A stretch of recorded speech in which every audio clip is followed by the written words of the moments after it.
but he came and he died and he rose. Those walls are dead now.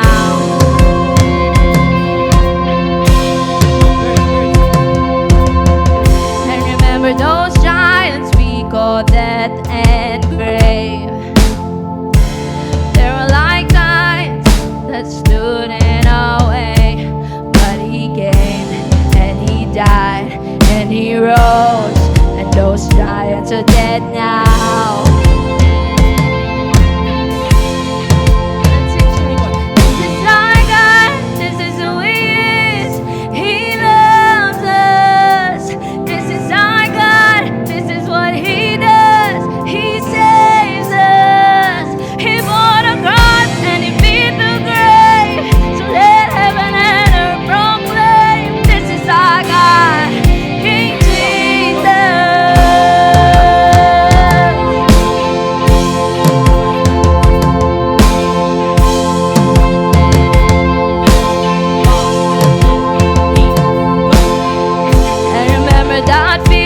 Took our breath away, made so weak that we could barely pray, but he heard every word and every whisper. And now those other in the wilderness to tell the story of his faithfulness. Never once did he fail, and he never will. This is our God, this is who he is. He loves us. This is our God, this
Panginoon, sa umagang ito kami lumalapit sa iyo ng may bukas na puso. Inaamin namin, Panginoon, na hindi namin kaya ang aming sarili. Kailangan ka namin, Panginoon, sa bawat aspeto ng aming buhay. And maraming salamat sa iyong presensya, pag-ibig, kapayapaan. And maraming salamat din, Lord, dahil ikaw yung tunay na aming tagapagligtas, nag-alay ng buhay para sa amin. At ngayon nandito kami. And sa umagang ito, patuloy ka namin pinapupurihan at tinataas ang iyong pangalan. Sa pangalan ni Jesus. Amen. Please be seated.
Tomorrow comes, I'll be on my own. I feel it right enough, the things that I don't know. When tomorrow comes, tomorrow comes, tomorrow comes.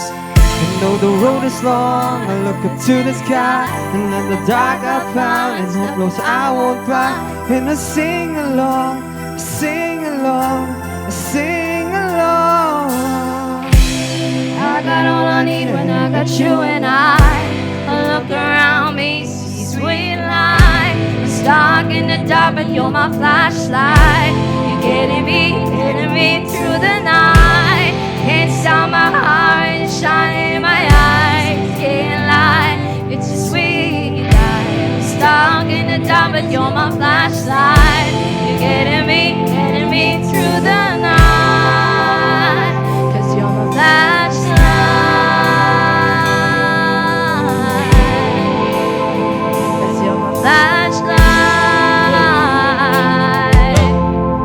See the shadows long, we did it to the top. And I'm not afraid, no, the rain won't stop. 'Cause you light the way, you light the way, you light the way. I got all I need when I got you and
it again.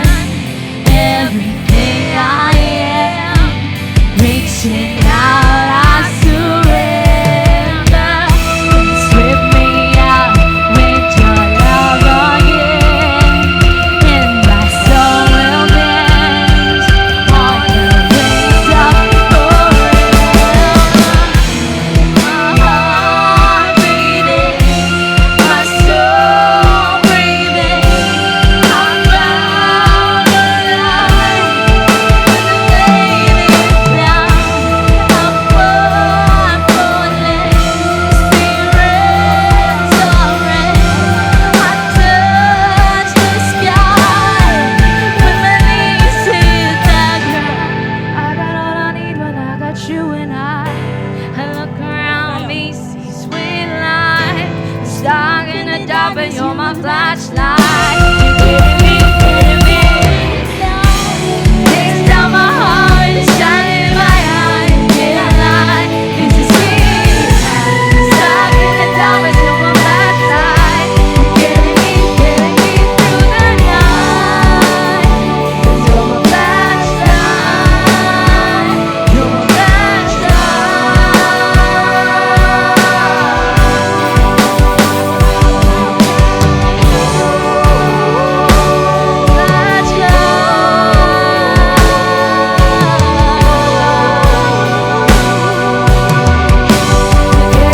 getting me through the night.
Good morning!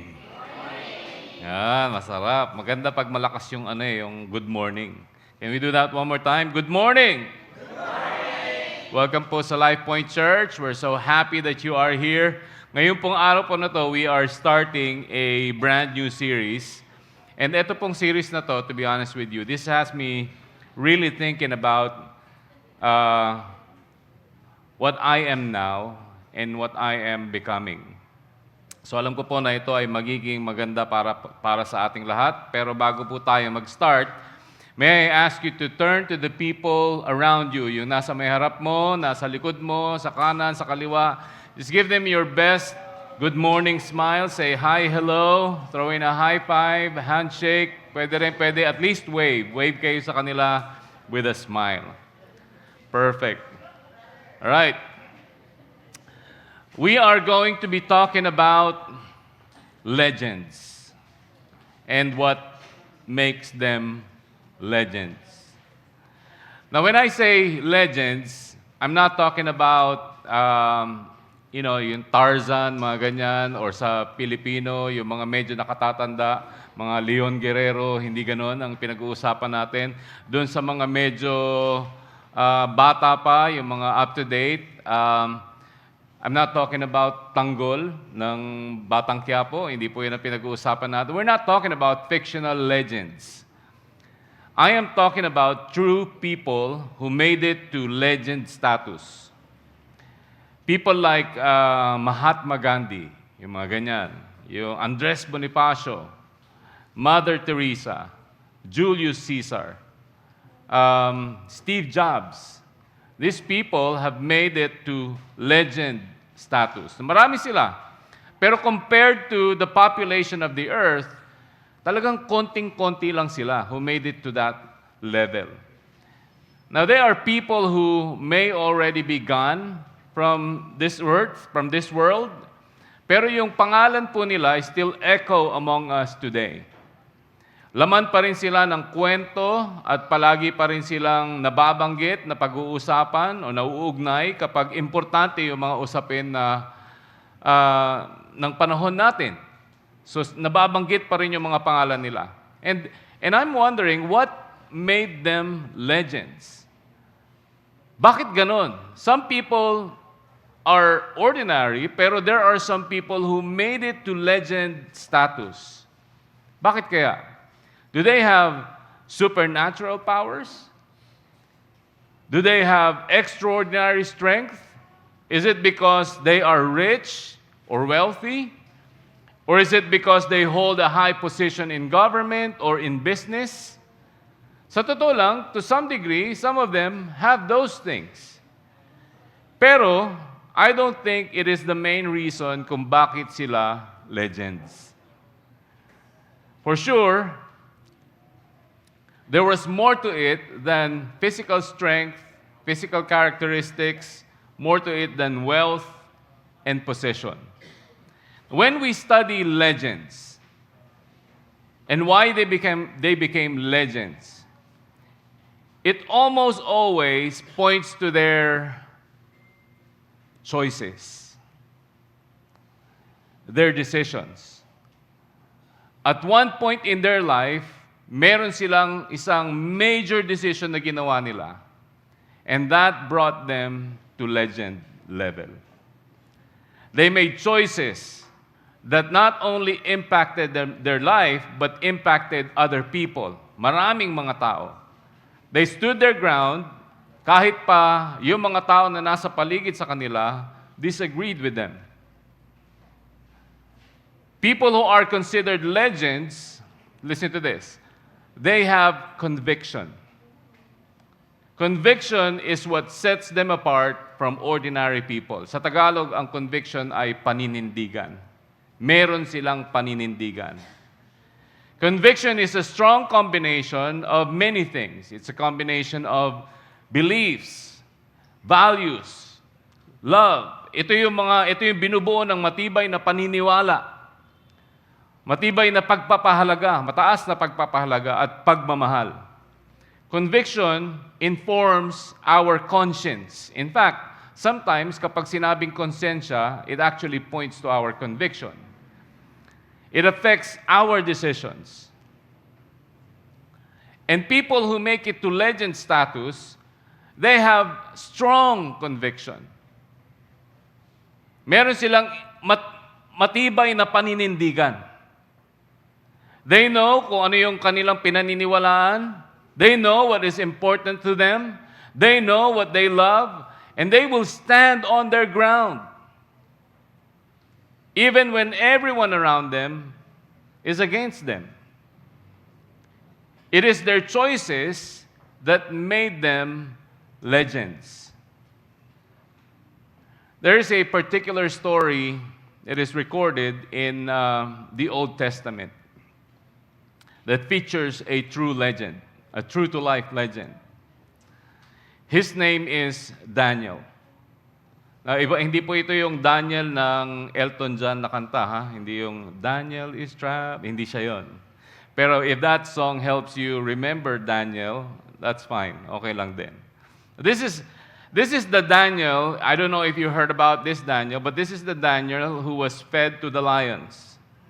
Tinapon siya dun sa den ng mga lions, pero yung mga lions hindi siya ginalaw. Ito yung Daniel na meron siyang 3 kaibigan at yung 3 kaibigan niya ay itinapon doon sa pugon para masunog. Pero hindi nasunog yung mga kaibigan niya. This is that Daniel. Ito yung Daniel na pinag-uusapan natin. Now, Daniel's story happened around 605 BC. 605 years before Christ was born. Etong story na to happened. Now, there are, if you check it, if you are really diligent, you can Google it or you can do more research about it, this thing really happened. Merong extra biblical accounts, merong extra biblical literature that prove that this event happened, really happened. And Daniel is a true person. It happened around 605 BC, and this was during the rule of the Babylonian Empire. Ang Babylon sa panahon natin ngayon, sa modern times, is the modern day Iraq. Yan ang Babylon. Yan yung Babylon. The king of the Babylonian Empire at this time, itong panahon na ito, na nangyayari itong kwento na to, is King Nebuchadnezzar. Based on historical records, si King Nebuchadnezzar is the second king of the Babylonian Empire. Ang una yung tatay niya, and then nung namatay yung tatay niya, he assumed the kingship. Siya yung naging pangalawang hari. King Nebuchadnezzar was expanding their territory. So ang ginagawa niya, sinasakop niya yung mga iba't ibang mga lugar, iba't ibang mga bansa. And he had just conquered Egypt. Egypt used to be a superpower also back in the days, ng panahon ni Moses. Ang Egypt ang superpower ng mga panahon na yon. And so as you know, in history, ang superpower ay pabago-bago. Merong empire na tatalo dun sa mga lumang empire, and merong empire na matatalo ulit ng bagong empire. And this is it. So ang bagong empire is the Babylonian Empire. And they had just conquered Egypt, and now they are trying to conquer, they had just conquered Judah. Judah is the southern part of Israel. Noong mga panahon na ito, Israel was divided into two kingdoms. The northern kingdom is the Israel kingdom, and the southern kingdom is the kingdom of Judah. So, nasakop na ni King Nebuchadnezzar yung southern kingdom, yung kingdom of Judah, and right now, ang ginagawa niya is he's trying to establish his leadership. Pinapalakas niya yung kanyang presence dun sa may lugar na iyan. And this is his strategy. Every time meron siyang masasakop na lugar, ang gagawin niya is the same strategy. He has proven this strategy to be effective, and so ang ginagawa niya, palagi, every time meron siyang masasakop na lugar, i-implement niya yung strategy na yan para lumakas yung kanyang leadership, para ma-establish niya yung kanyang leadership. So as soon as he got to Jerusalem, the capital of Judah, he gave his first order of business. And it was recorded in Daniel chapter 1. Ito yung babasahin natin. It reads like this. Then King Nebuchadnezzar ordered Ashpenaz. Si Ashpenaz is his chief of staff. Siya yung chief officer ni King Nebuchadnezzar. And then his order was to bring some of the men of Judah into his palace. He wanted them to be from important families. Important families, ibig sabihin, they have to be noble, royalties. Ito yung mga dating ito yung mga mayaman, ito yung mga pamilya na prominente doon sa lugar na kanilang sinakop. And he said, including the family of the king of Judah. King Nebuchadnezzar, verse 4, wanted only, meron siyang criteria, wanted only young Israelite men who had nothing wrong with them. Ibig sabihin, he's looking for young. Merong certain age limit. And if we review it in history, ang hinahanap niya is around people who are around 30 and below. Yun ang young. Para sa kanya, ito yung mga tao na bata pa, may kakayanan pa. Ibig sabihin, pwede silang ma-train, pwede silang lumakas. So, young Israelite men who had nothing wrong with them. Walang physical challenges. Ibig sabihin, hindi pwede yung putol yung kuko, hindi pwede yung, hindi pwede, basta maayos yung kanilang, walang problema sa pangangatawan, healthy silang lahat, yun ang hinahanap niya, and young. And they were to be what? Ang sabi niya, anong pang hinahanap niya? Handsome, dapat pogi. Buti na lang, wala ako ng mga panahon na yon. Kasi po, malamang hindi ako mapipili. So ang hinahanap niya, guwapo yung mga hinahanap niya, and then well-educated. They have to be well-educated, capable of learning and understanding, and able to serve in the palace. So ang hinahanap ni King Nebuchadnezzar are young Israelite men from noble family, walang defect sa katawan, physically okay, at matalino. At bukod doon, guwapo, educated. Pero hinahanap niya were people who will serve under him, under his command. So Ashpenaz was to teach them the language and writings of the Babylonians. Gusto niya young blood, good-looking, educated, and smart. Yun ang hinahanap ni King Nebuchadnezzar. And they will be taught their culture and then their language. The story continues in verse 5. The king gave the young men a certain amount of food and wine every day, just like the food he ate. So, pag nakapili na sila, ang gagawin niya is meron silang certain diet. Kung anong kinakain ng hari, yun din ang kakainin nila. Now, King Nebuchadnezzar have probably proven to himself na itong diet na to ang effective sa pakikipaglaban or para maging matalino or para maging mabuti na leader. So meron siyang specific na diet at yun ang kinakain ng hari. Ang sabi niya, itong mga batang lalaki na to, ganun din ang kakainin nila. Kung anong kinakain ko, yun din ang kakainin nila. It sounds like a privilege, right? To be serving under the king and to eat the same food as the king eats. It sounds like a privilege. Para bang ang gustong gawin ni King Nebuchadnezzar was gumawa siya ng mga mini Nebuchadnezzar. Yun ang gusto niyang gawin. So, continuing verse 5, the young men were to be trained for 3 years. And then, they would become servants of the king of Babylon. So, merong criteria, and they will have to undergo training. 3 years training. Parang meron silang course na pagdadaanan nila, and when they graduate, pumasa sila, they will serve under the king. Pero syempre, meron mga bumabagsak dyan. So pag bumagsak sila, matatanggal sila doon sa may program, hindi sila makapag-serve doon sa may king. Among those men, verse 6, among those men were Daniel, Hananiah, Mishael, Azariah from the people of Judah. Etong apat na ito ay magkakaibigan. Verse 7, Ashpenaz, the chief officer, gave them Babylonian names. Si Daniel, his new name was Belteshazzar.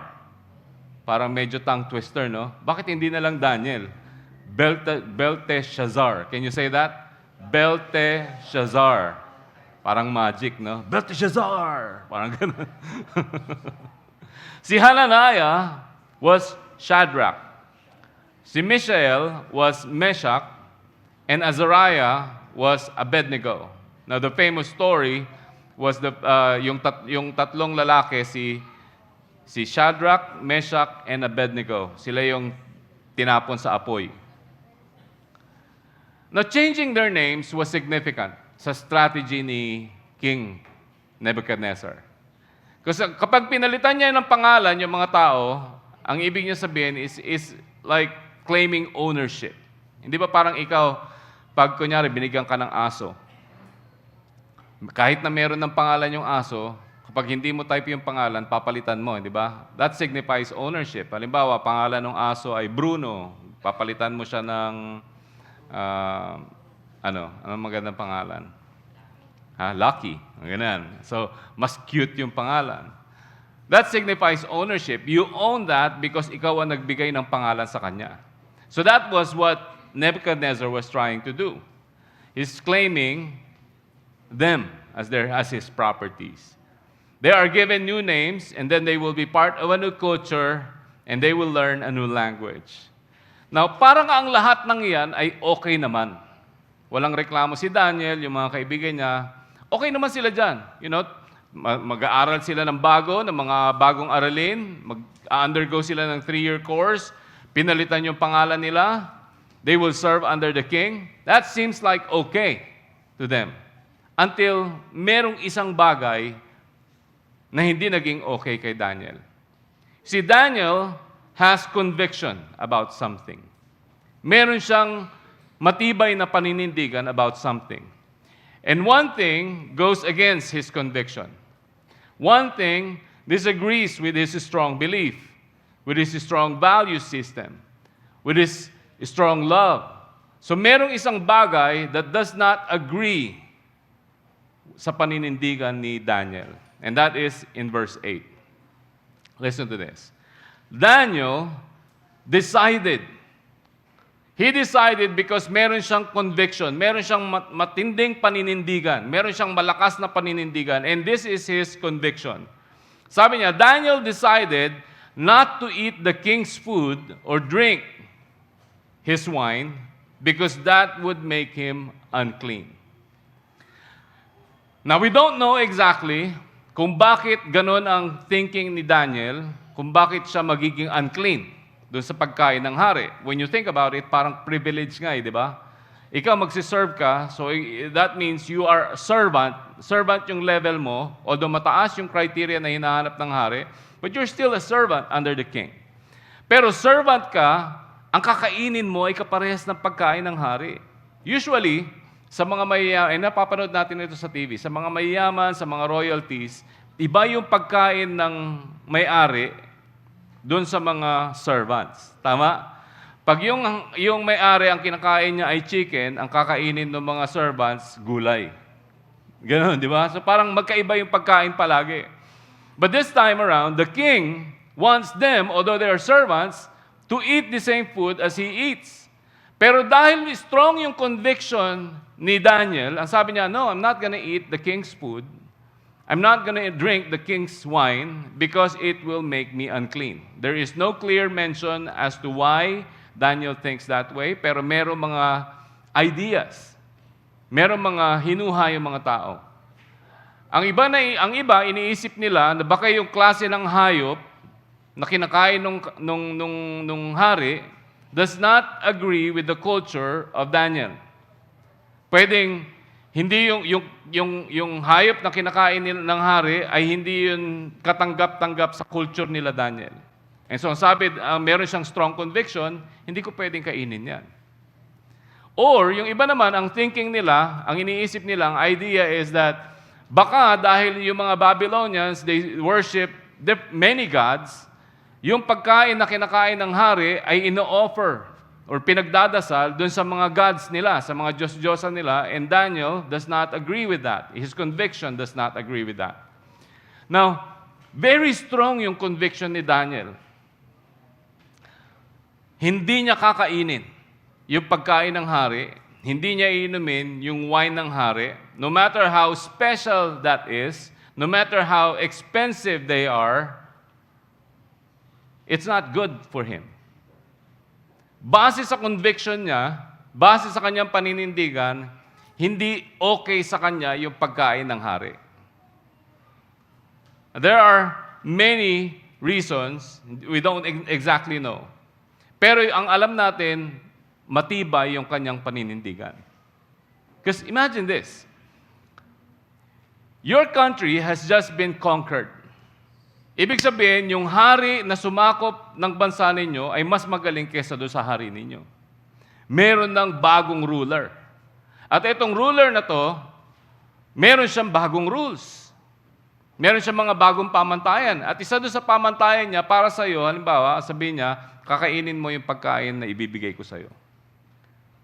Ikaw ba, maglalakas ka ng loob na sabihin mo doon sa may hari na, ayoko nga. Gagawin mo ba yun? Sasabihin mo ba doon sa may hari, hindi ko type yung pagkain mo eh. I-risk mo ba yun? I-risk mo ba? Magiging matapang ka ba na sasabihin mo yun? You see, conviction is a combination of many different things. It can be what was taught by your parents, what you learned from school.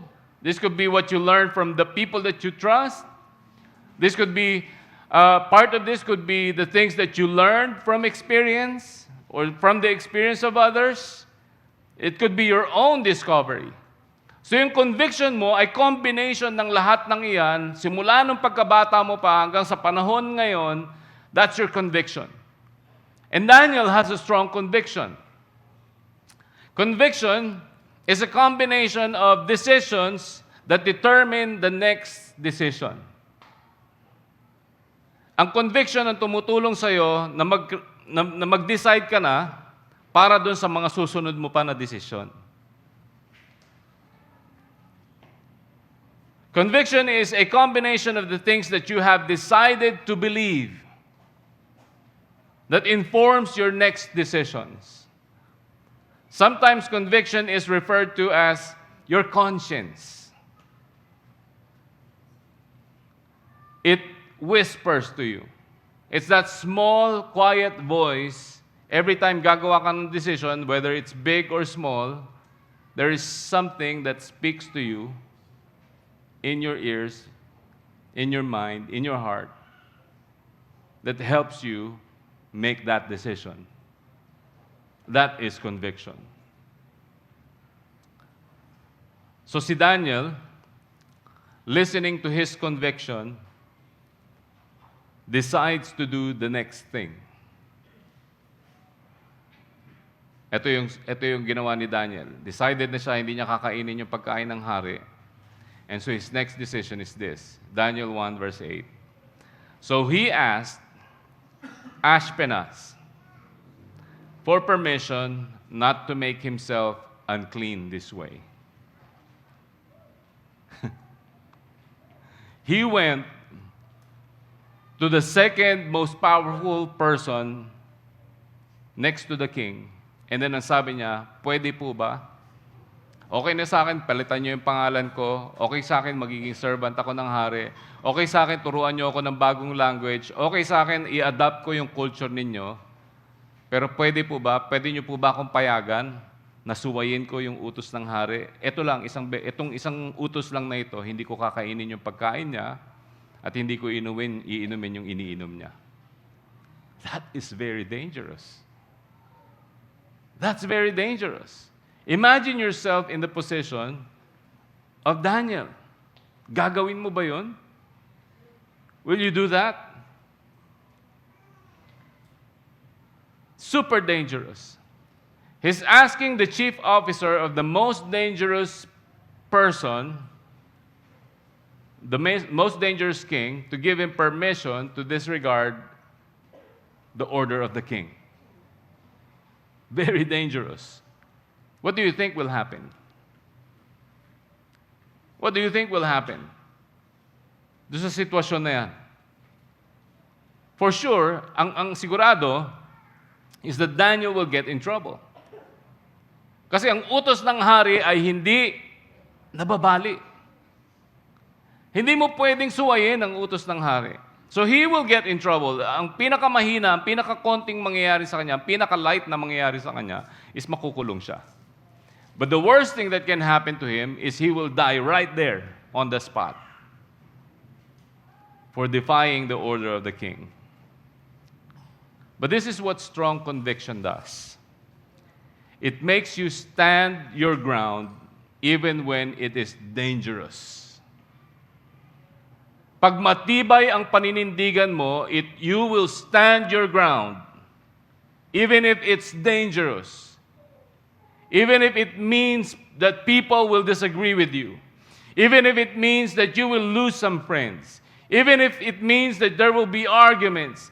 Even if it means that you will lose a special person in your life. Even if it means that you will lose your job. Even if it means that you will lose opportunities. Pag matibay ang paninindigan mo, you will stand your ground even if. Daniel, because he has strong convictions, he pre-decided not to lower himself below the standard that he has set for himself. So he has decided, this is going to be my standard. Hindi ako bababa dyan. I'm not going to lower myself below this standard. Ito ang conviction ko, ito ang paninindigan ko, I will stand my ground, hindi ako papayag na bababa ako dyan. Conviction. There was something about the king's food that does not agree with his convictions. So his conviction determined the next decision na gagawin niya. That is to ask the king not to feed him his food. Kahit pa yung request niya ay most likely going to be denied, he followed his conviction. You see, sometimes tayo, Meron tayong paninindigan. Pero alam natin na kapag nanindigan tayo, matatalo tayo, hindi natin paninindigan. Pansinin mo yung sarili mo pag eleksyon. Di ba? Pag eleksyon, sasabihin mo, ayoko dyan. Magnanakaw yan eh. Ayoko dyan, mandaraya yan eh. Pero pag tinignan mo yung numbers, sasabihin mo, kaya lang, pag dito ko bumoto, matatalo ko. Dito, magnanakaw to, mananalo naman ako. Dito na lang ako tataya. Yung conviction natin, gini-give up natin. But Daniel, even if it was dangerous, even if it could take his life, he followed his convictions. He stood ground to the standard that he pre-decided for himself. He is not going to lower himself to the standard even when the seemingly smartest thing to do is to give up his conviction. Kasi kung hindi siya maninindigan sa kanyang prinsipyo, sa kanyang conviction, mabubuhay siya. Kung maninindigan siya sa prinsipyo niya, sa kanyang conviction, pwede siyang mamatay. So parang the smartest thing to do is just to give up your conviction. Pero Daniel did not think that way. His conviction is so strong that he was not thinking about the dangers of standing his ground. You know what he did? He did not allow fear to control him. When you've already pre-decided who you are, you don't allow fear to decide for you. When you've already decided, Lord, sa'yo ako, pero natatakot ako, you don't allow that fear to decide for you. When you decide who you are, fear has no place in your decisions. But what happens next is amazing. Ito ang ginagawa kapag tama yung foundation ng iyong convictions. Sa kaso ni Daniel, ang foundation ng kanyang convictions ay hindi personal preferences. Hindi rin personal ambition. Kundi ang foundation ng kanyang conviction ay yung kanyang personal na relationship kay God. So he stood his ground, and this is what happens next. God steps in, will always step in. He will step in. Kapag ang foundation ng conviction mo ay katulad ng kay Daniel, God will honor your conviction, your decision when you stand your ground.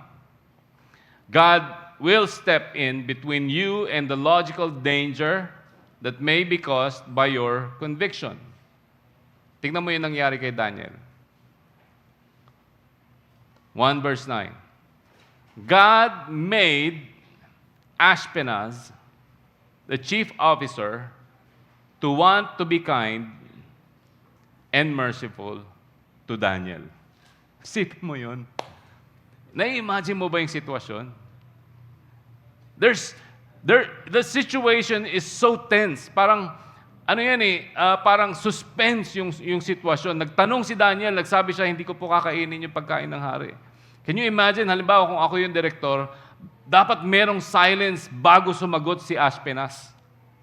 Di ba? Tapos magbabalik-balik yung camera, punta kay Daniel, babalik kay Ashpenaz, punta kay Daniel, babalik kay Ashpenaz. Inaabangan natin kung ano yung magiging sagot. But God steps in the situation. And ito yung nangyari. Ginawa ng Diyos na si Ashpenaz ay maging mabait kay Daniel. God stepped in. And God did what only God can do. He moved the heart of the most powerful officer, of the most powerful person in the world. While ang most logical thing na pwedeng mangyari kay Daniel ay danger, God made Ashpenaz to want to be kind and merciful to Daniel. Naging mabait. I have one of my biggest heroes in the faith said it this way. Dr. Charles Stanley said it this way. Sabi niya, obey God and leave the consequences to Him. Obey God and leave the consequences to Him. Sundin mo lang ang Panginoon. And you leave the consequence. Hayaan mo na siya kung anong sa mga susunod na mangyayari. That is conviction. And the story continues this way, verse 10. But Ashpenaz said to Daniel, I'm afraid of my master. He was being truthful. Sabi niya, takot ako sa kung anong pwedeng gawin ng boss ko. He ordered me, kasi ang sabi ng boss ko is to give you food and drink. Pero kung nakita niya na kayo ay pumayat, or nagkasakit ka, or kung ano man na nangyari sa inyo kasi hindi nyo kinakain yung pagkain na gusto nyo na kainin niya, ako ang mananagot, sabi ni Ashpenaz. Baka pugutan ako ng ulo ng hari. But you know what? God moved in this situation. Kahit na meron logical yung thinking ni Ashpenaz, naging mabait siya kay Daniel. Daniel negotiated, kinonvince niya si Ashpenaz na instead of eating the king's food, gulay na lang ang pakain sa kanila. Now, this is not about being vegetarian. Hindi po ito yun.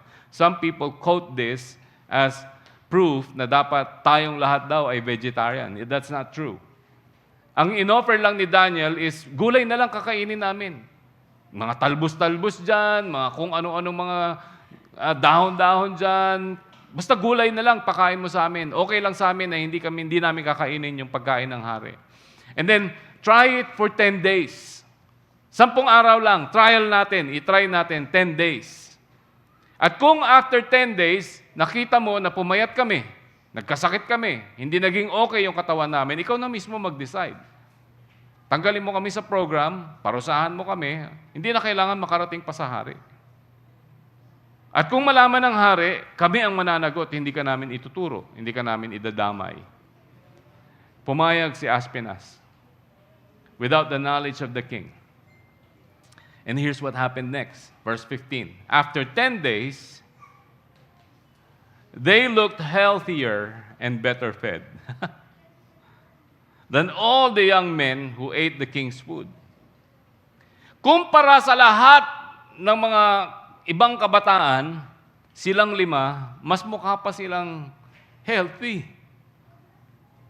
Mas mukha pa silang maayos. Although ang kinakain nila ay puro gulay-gulay lang. You know why? 17 says this. God gave these 4 young men, see, God stepped in. God gave these 4 young men wisdom and the ability to learn many things that people had written and studied. Ang mga Babylonians po, dahil nasakop nila yung mga Assyrian, yung naunang superpower sa kanila, they have the technology. Based on history, ang mga Babylonians at mga Assyrians, sila yung mga pioneers. At yung mga Egyptians, sila yung mga pioneers ng mathematics, science, astrology, astronomy. Yung mga advanced sciences, sila yung mga nagpauna niyan. So ito yung mga itinuturo kay Daniel, doon sa mga Israelites na nasakop ni King Nebuchadnezzar. Etong 4 na ito, Itong mga kabataan na to, they were given the ability to learn many things that people had written and studied. And apart from that, si Daniel could also understand visions and dreams. So Daniel and his 3 friends, they went on to do the 3 years course. Yung 3 years training. Hindi nila kinakain yung pagkain ng hari. They went on to do that. And when it was time for them to be presented to the king, ito yung nangyari. Verse 19. The king talked to them and found that none of the young men were as good as Daniel, Hananiah, Mishael, and Azariah. After the 3 years na program, kinumpara nung hari. Sabi niya, wow, etong apat na ito, sila yung pinakamatatalino. Sila yung pinaka-healthy. And so, etong apat na to, they will serve me. They will serve under me. Sila yung napili. Top of the class, highest score, highest grade. Pinakamagaling. Every time, verse 20, every time the king asked them about something important, they showed much wisdom and understanding. And in-scale nung hari, ginrate nung hari, sabi niya, they were 10 times better than all the fortune tellers and magicians in his kingdom. 10 times better.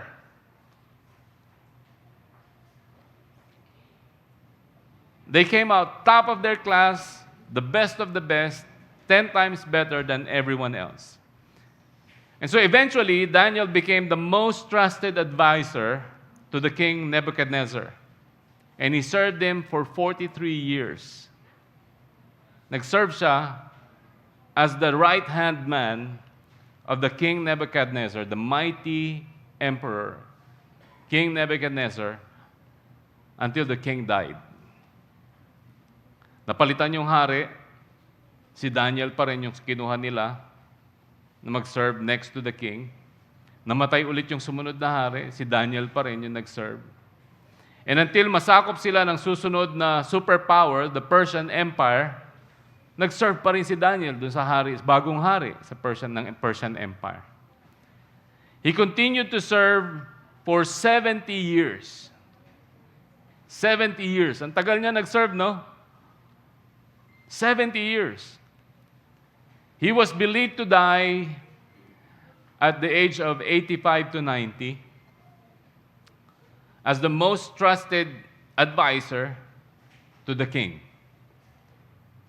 Many scholars believe na he started serving at the age of 15.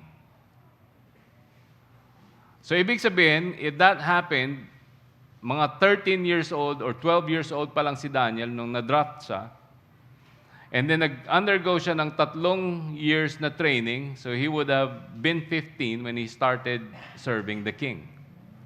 And he was the wisest counselor to the king. And he served for 70 years in that powerful position. Daniel continued in verse 20, verse 21. So Daniel continued to be the king's servant until the first year of Cyrus. The first year Cyrus was king. Cyrus is the king of the Persian Empire. This is amazing kasi if you read historical books, eksakto itong mga names na to. Sila rin. Cyrus was the second king of the Persian Empire. Babasahin mo sa historical books, makikita mo doon. Now, the question is, what made Daniel a legend?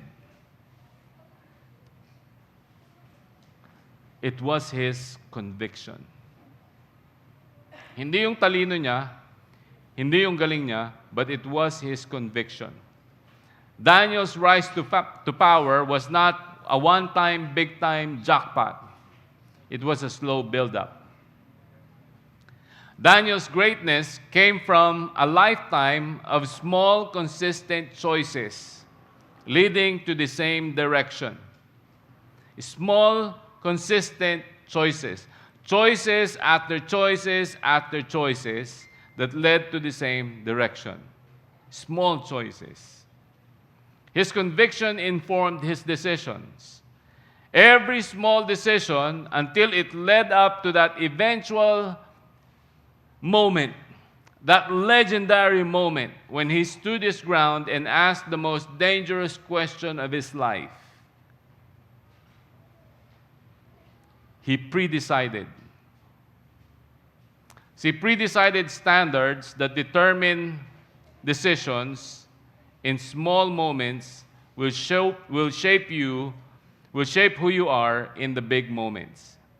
When you decide for yourself na ako ay magiging ganito, and that conviction informs your decisions, maliliit na mga decision, yung same conviction na yan na nag-inform ng maliit mo na decision will be the same conviction that will inform your decision in the big moments of your life.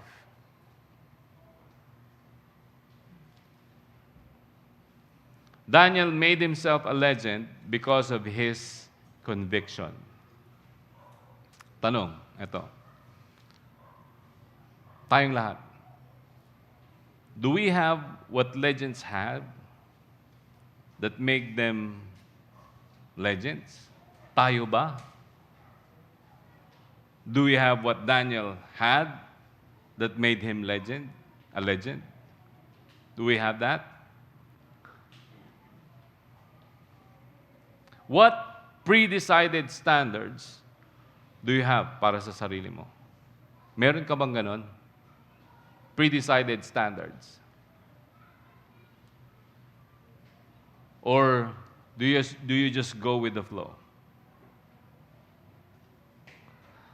Meron ka bang pre-decided standard na sinet mo sa sarili mo? Sabihin mo, this is me.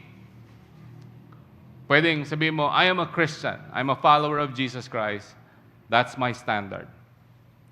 And I will not allow myself to go below that standard. So pagdating sa pagpili ng mga bagay-bagay o pagpili ng kung ano man ng mga relationships, I will stand my ground. And I will trust God. And I will not give it up. Meron ka bang ganon? Na pre-decided standards para sa sarili mo? The standard, listen to this, the standard you pre-decide para sa sarili mo will direct the next decisions of your life. Kung wala kang standard na dinicide mo na para sa sarili mo, chances are, you will just go with the flow. Kung anong dumating, tatanggapin mo. Kung anong nandyan, okay na palagi sa'yo. Pag meron nangyari na ganito, okay lang yan. Walang standard eh. Wala kang sinet na standard. Kung anong mangyari, okay na yon. Pag ganito nangyari, pwede na yan. But when you have a standard that is part of your conviction and you stand your ground, meron yung mga susunod mo na mga decision mo, na-decide na nung conviction mo. Alam mo na kung anong hihindian mo. Alam mo na kung anong oohohan mo. I have this very simple conviction that I want to share with you. Now, this may be different sa inyo, but this is just mine.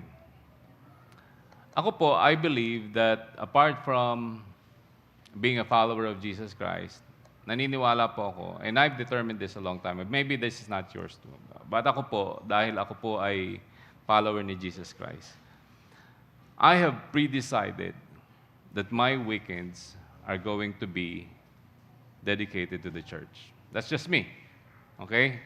Maybe this doesn't work for you, but this is just me. So every time, as much as possible, I don't take any other commitments. Pag Sabado at Linggo, I don't take any other commitments. Yayain mo ako mag-swimming, sabihin ko sa'yo, pag tumapat yan ng Sabado or Linggo, hindi ako pa pwede. Yayain mo ako na to go somewhere really special, pero pumatak yan ng Sabado, Linggo, meron akong conviction. I can stand my ground. Sabihin ko, sorry, hindi ko pa pwede. Kahit pa merong mawala sa akin. Sometimes, as a pastor, meron kaming privilege to do weddings, di ba? Merong nagkakasal, ganyan. I had this other conviction. Sabi ko, pag hindi ko kilala, hindi ko ikakasal. And my other conviction is that sabihin ko, pag hindi kayo nag-counseling with me for 5 times, ibig sabihin, spread out to 5 months, hindi ko kayo pwede ikasal. That's my conviction. So I stand my ground on that. And minsan, hindi mag-agree yung mga tao. Sometimes I lose big opportunities. Imisipin mo, meron ako mga kakilala, minsan sasabihin, "Uy, pastor, si ganito, napanood niya daw po yung wedding na ginawa ninyo, pwede niyo raw po ba silang ikasal? Willing daw po sila magbigay sa inyo, magbayad sa inyo." Sabi ko, una, hindi po ako nagpapabayad. Pangalawa, hindi ko sila kilala. kung mag-undergo sila ng five times na counseling with me, maybe ikakasal ko sila. I have set that standard for myself. Maybe that doesn't apply for you, pero yun ang conviction ko. And I stand by those conviction. And it has been well para sa akin. You know, that's conviction. You have to have a pre-decided standard para sa sarili mo. Because yung pre-decided standard mo, it will decide the next decisions na kailangan mong gawin, whether big or small. And yung mga decisions na yan, yung pre-decided standard mo na yan, that will help you when you need to make a decision in those big moments ng buhay mo. Daniel made it to legend level because meron siyang conviction. I'm not thinking, ako sa sarili ko, I don't think I will make it to legend level. I'm far from getting to that level. Imposible siguro na makarating ako sa legend level. Na pag-uusapan ako ng mga tao after thousands of years. No, I don't know. I don't think so. But my concern is this. I'm thinking, ano ang sasabihin sa akin ng mga anak ko? Anong sasabihin tungkol sa akin ng mga apo ko? Ng mga tao na malalapit sa akin? Ng mga pinsan ko? Ng nanay, tatay ko? Anong sasabihin nila tungkol sa akin? Anong sasabihin ng mga tao na nakapaligid sa akin? What will they say about me? Especially kapag wala na ako. Because you know, kapag buhay ka at kaharap ka ng mga tao, sometimes they say good things about you, di ba? Sabihin nila, haggard na haggard ka, tapos sabihin ng mga tao, pogi mo ngayon. Parang minsan binubola ka, di ba? Pero pag patay ka na, wala nang bulahan eh. Maririnig mo na yung mga tao sasabihin na nila yung totoo tungkol doon sa may tao. Sabihin nila, lasinggero yan. Kaya yan namatay kasi lasinggero yan. Sipin mo naman, araw-araw yan nagiinom, di tinunaw na yung ano niyan, yung, ang tawag doon, yung natutunaw pag nagiinom, atay. Yung atay niyan, alak na ang laman eh. Yung dugo niyan, yung mga 70% alak na eh. Kaya yan namatay. Ganon, di ba? Sinasabi na ng mga tao yung totoo tungkol doon sa may tao. Ang iniisip ko, I may not make it to legend level.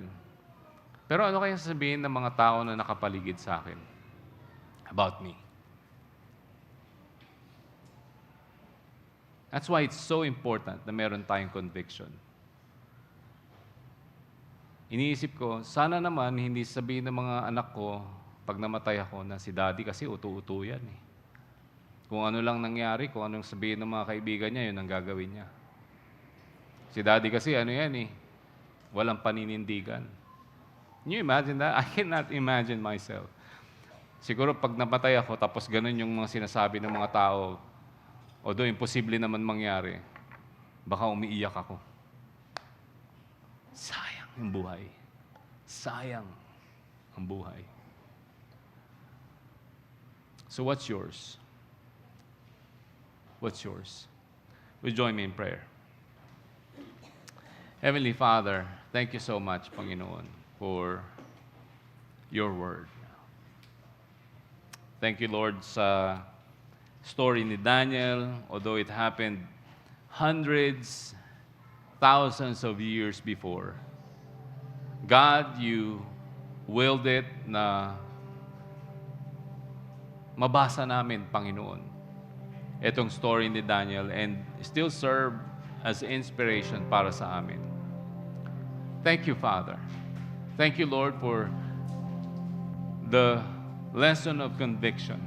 The reminder, Panginoon, na dapat meron kaming conviction na matibay, na tama, that we can stand in our convictions. At kung tama yung conviction namin, Panginoon, you will honor it, and ikaw mismo, you will bless that conviction. I pray, Father, for everyone here. I pray for those people here, Panginoon, na meron silang magandang paninindigan, magandang conviction. I pray, Lord, that you will give them the courage to stand their ground in their convictions. I pray, Lord, for those people here, Panginoon, who are thinking about building that conviction. I pray, Lord, na ituro niyo sa kanila, Panginoon, kung saan nila mahahanap yung tamang paninindigan, kung paano nila mabubuo yung tamang paninindigan sa kanilang buhay.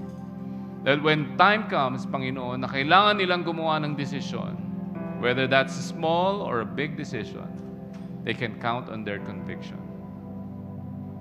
Thank you, Father. As we continue to pray, I want to pray for those of us here who have not yet put their faith in Jesus Christ. Kung nandito ka po at hindi ka pa nananampalataya kay Jesus Christ, you have not trusted the work of Jesus Christ on the cross, I pray that you make that decision today. Si tayo pong lahat, mahal tayo ng Diyos. Mahal ka ng Diyos. Yan ang katotohanan.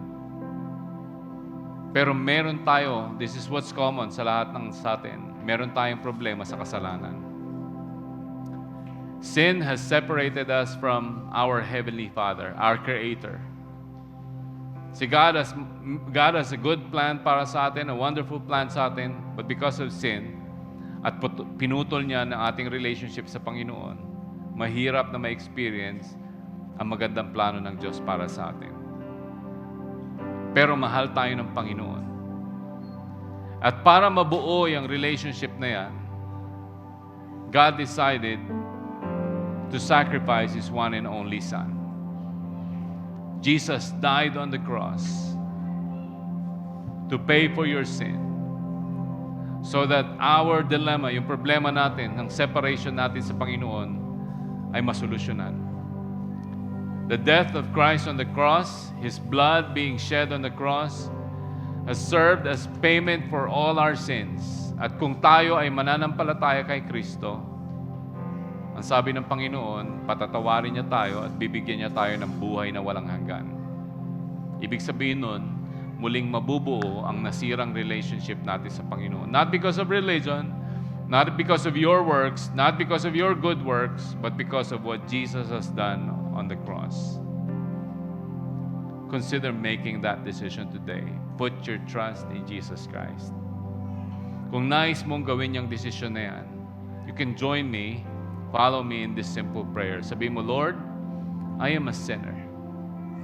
I cannot deny that, Panginoon. I have done so much sin in my life. I've been selfish. I've been stubborn. Ginagawa ko, Panginoon, yung gusto ko. Kahit na alam ko, Panginoon, na mali na yung ginagawa ko, I still do it. I am a sinner. I cannot deny that. Pero salamat, Panginoon, sa iyong pagmamahal. Salamat, Lord, minahal mo ako. Thank you, Lord, that Jesus died on the cross. His blood was shed so that my sins may be paid for. So that my relationship with you may be restored. Salamat, Panginoon. Today, I put my trust in Jesus. I believe in Him completely. And I open my heart today and I receive Jesus as my Savior. Jesus, I invite you to be my Savior. Please be my Savior. Please be my Savior. If you prayed that prayer today, you put your faith in Jesus Christ, there is a big celebration in heaven. Right now, God is so happy and all the angels are celebrating because of that wonderful decision na ginawa mo. We want to be able to celebrate that decision here too. So we want to know. I'm going to ask everybody to just keep your eyes closed and your heads bowed. Wala po muna nakatingin sa paligid. At kung ikaw, unang beses mo itong ginawa, hindi mo pa ito nagawa before, kasi hindi mo naman ito kailangan gawin na paulit-ulit. Kung minsan tinanggap mo si Kristo bilang iyong tagapagligtas sa iyong puso, sincere sa iyong puso, hindi mo na kailangan ulit-ulitin pa yan. That's one time. At hindi mo mawawala sa iyo ang kaligtasan mo. Pero kung unang beses mo itong ginawa, ngayong araw po na ito, tinanggap mo si Kristo bilang iyong tagapagligtas, will you let us know? Right there where you are seated. Just quietly raise your hand where I can see you. I promise you, hindi kita patatayuin. I promise you, hindi kita tatawagin. Hindi kita papupuntahin dito. Walang lalapit sa iyo para kumausap sa iyo. I don't want to embarrass you. Thank you so much. Thank you so much. Tinanggap mo si Kristo bilang iyong tagapagligtas ngayong araw po na ito. Just raise your hand where I can see you. Is there anyone else? Anyone else? Thank you. Thank you po. Meron pa ba? Meron pa ba? Taas mo yung kamay. Yes, salamat po. Salamat po. Thank you so much. Is there anyone else? Meron pa ba? Just raise your hand. Don't be ashamed. Just raise your hand where I can see you. Is there anyone else today? Meron pa ba?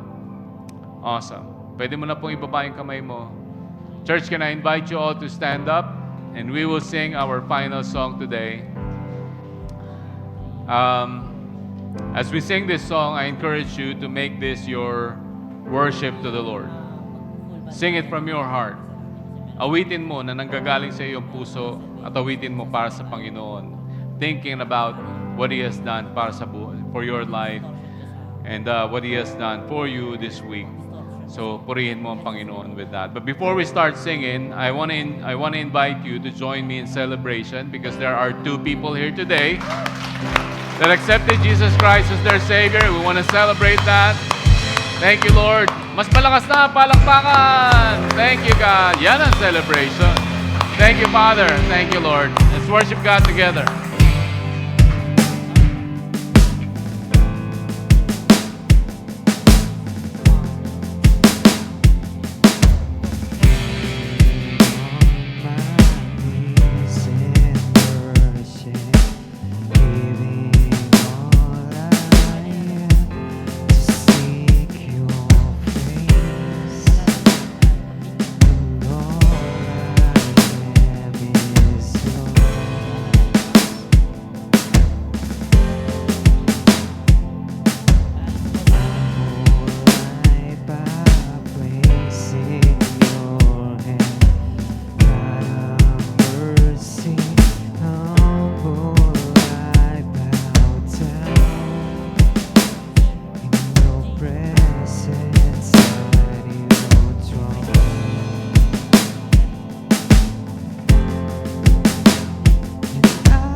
And you came to my rescue, and I wanna be where you are.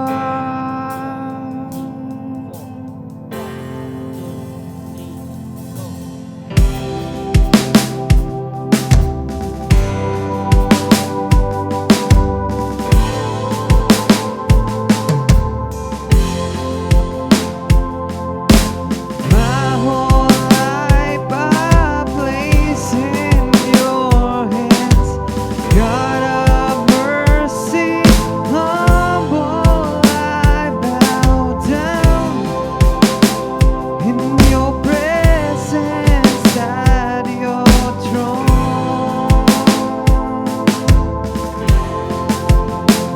And I call, you answer.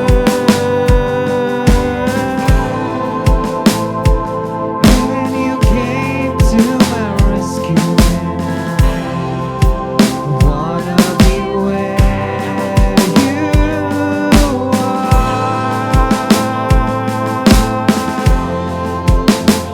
And I call,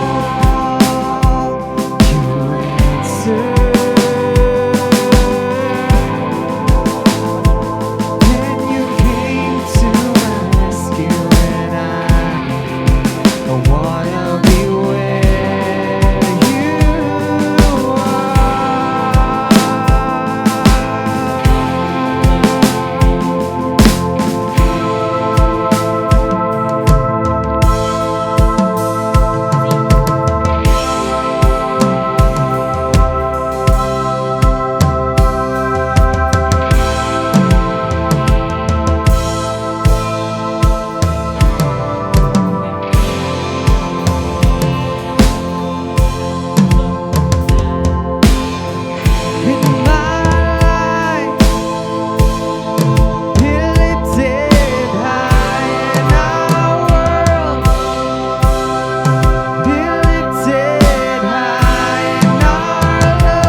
Thank you for worshiping today. Please be seated.